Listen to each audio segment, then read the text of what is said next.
طيب المره دي انا جبت لكم كميه بخت رهيبه. طبعا كلنا عارفين البخت اللي بيتكسب هدايا، وسعر البخت الواحد يعني جنيه، فترى بقى يطلع منه هدايا كويسه ولا لا. تعالوا نكتشف البخت اللي بيجينا ده بيتكسب ايه اصلا. بس هو فكركم تعملوا لايك جامد للفيديو، عايزين نوصل الفيديو ده ل 10000 لايك حالا، وكله طبعا ما تنسوش يعمل الفولو والسبسكرايب وكل الحاجات الجامده دي، ونفتحهم بقى. نبدا بقى باول واحد، يعني وعجبني قوي الاهتمام بالتفاصيل، يعني ده عاملين لك عليه اللي هو لعبه بقى ماينكرافت وبتاع. انا يعني الطباعه لوحدها باكتر من جنيه تقريبا. بص بقى يعني لزق بقى ومش عارف ايه وشغل فاخر من الاخر. لا وحاطين لك كيسه جوه الكيسه. ايه الكيسه دي؟ استنى نشوف. كيسه الشبراوي. مين الشبراوي ده؟ وبيقول لك ان هو من سنه 1948 وتقريبا ده بتاع سندوتشات الفول، بيحط فيها سندوتش فول او حاجه. فايه ده؟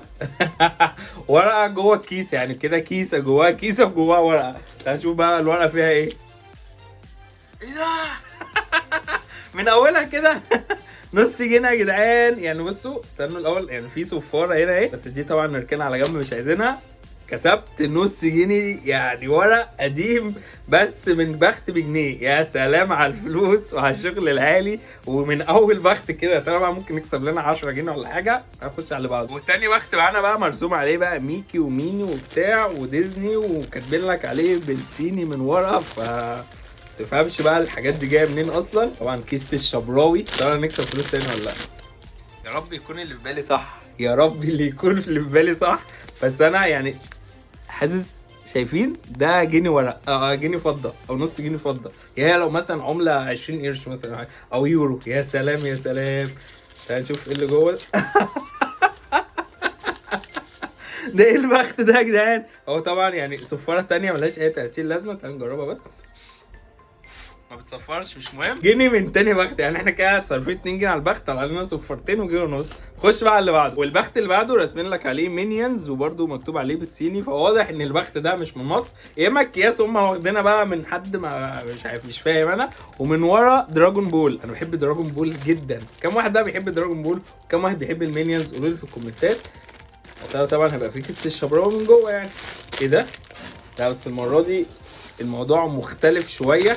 يعني لو تاخدوا بالكم هم مدبسينه غريبه، يكون في جوه فلوس كتير، يعني مثلا رزمه فلوس هم مش عايزين الفلوس دي تقع مثلا او حاجه. طبعا الورقه زي ما توقعت طلع لنا نحله.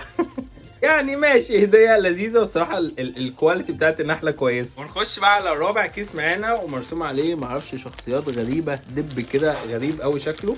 نفتحها بقى. شبراوي طبعا. ده ايه ده؟ اساسا غريب قوي في الايد. ايه ده؟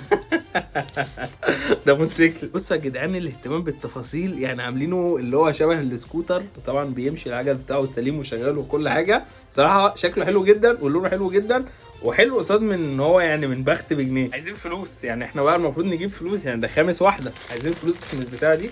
ده ايه اللي عليها ده؟ باور رينجرز ده تقريبا، باور رينجرز او ماسنجر.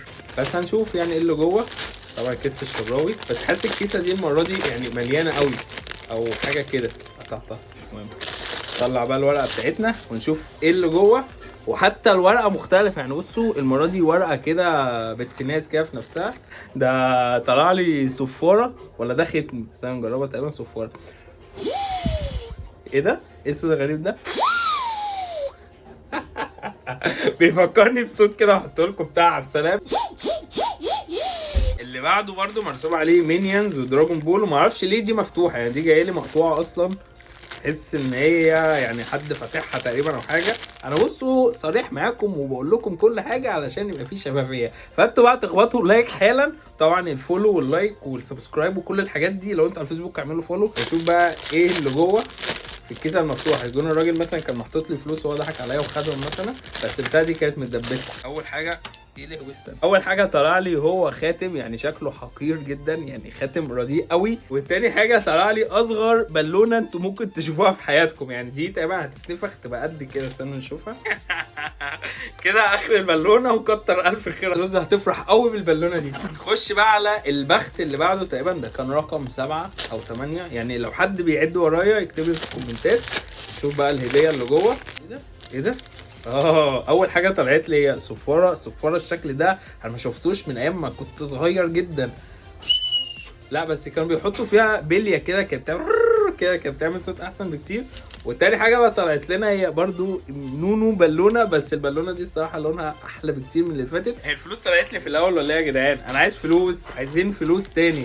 نفتح اللي بعدها، يا رب يا رب يطلع لنا بقى يعني مثلا جنيه او نص جنيه، عايزين نكسب فلوس تاني. بس استنى نحسها كده.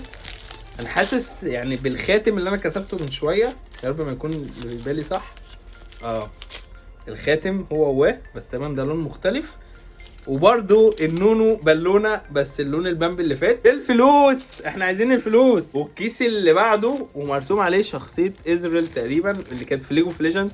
في ناس بتلعب ليج اوف ليجندز يا جدعان، ولا اللعبه دي انقرضت من زمان؟ انا كنت بلعبها، كنت مدمنها زمان. لو حد لسه بيلعب ليج اوف ليجندز يقول لي في الكومنتات. طبعا ليها نسخه على الموبايل اسمها موبايل ليجندز او حاجه، بس بشخصيات مختلفه ما فيهاش الشخصيه دي. بس بتاع ده كان سكين عالمي لما نزل. يا سلام على الذكريات، يا سلام. شوف ايه اللي هيطلع لنا جوه، شوف ايه اللي جوه، يا رب يا مسهل. المره دي طلع لي خاتم بس على شكل قلب، يعني شكله اظرف بشويه، والبالونه لونها اخضر. يبقى احنا كده عندنا الورقه فيها خضار والبالونه خضراء والخاتم لونه اخضر. الهدايا الحلوه خلصت ولا ايه يا جدعان؟ ايه الزهق ده بقى؟ ونخش بقى في اخر كيس معانا، ولو انت ما عملتش لايك فاعمل اللايك. يلا بينا يا مسهل. حاجه كبيره جوه، بس انا عرفت ايه هي للاسف الشديد. للاسف الشديد طلع لنا نفس الموتوسيكل المره الثانيه. لو عايزين نجرب مره ثانيه فعايزين نوصل الفيديو ده ل 10000 لايك، وسلام.